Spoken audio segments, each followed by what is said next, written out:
ہم کسے کامیابی سمجھتے ہیں؟ جو زیادہ دولت مند ہے زیادہ کامیاب ہے، جس کی جائیداد زیادہ ہے زیادہ کامیاب ہے، جس کی تجارت بہت پھیلی ہوئی ہے زیادہ کامیاب ہے، جس کے پاس عہدہ بہت بڑا ہے زیادہ کامیاب ہے۔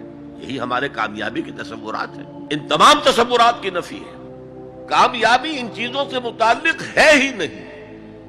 کامیابی تو ان چار چیزوں سے متعلق ہے: ایمان، عمل صالح، تواصی بالحق، تواصی بالصبر۔ یہ ہیں تو کامیابی ہے، یہ نہیں ہے تو کوئی کامیابی نہیں۔ آپ کو سلطنت عرضی مل جائے کوئی کامیابی نہیں، دنیا بھر کی نعمتیں مل جائیں کوئی کامیابی نہیں، جب تک کہ یہ چار چیزیں موجود نہ ہوں: ایمان اور عمل صالح اور تواصی بالحق اور تواصی بالصبر۔ اور اگر یہ چار چیزیں حاصل ہوں تو چاہے کوئی آپ کو جانتا بھی نہ ہو،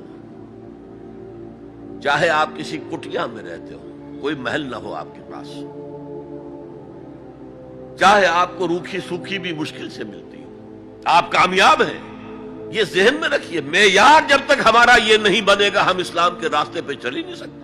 اس لیے کہ انسان جو بھاگ دوڑ کرتا ہے، جو سعی کرتا ہے، دن رات محنت کرتا ہے، راتوں کو سوچتا ہے، پلاننگ کرتا ہے، وہ کامیابی کے حصول کے لیے۔ اگر کامیابی کے یہ تصورات ہیں تو انہی کے لیے بھاگ دوڑ کرے، دنیا میں گم ہو جائے گا۔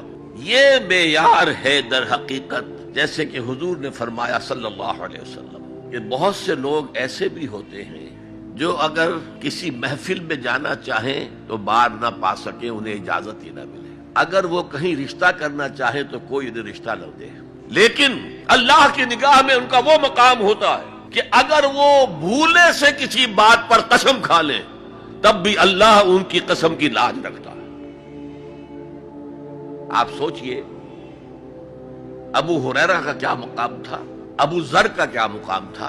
حضور فرماتے ہیں صلی اللہ علیہ وسلم: من کان یسرہ ان ینظر الی زہد عیسیٰ فلینظر الی صاحب ابی ذر۔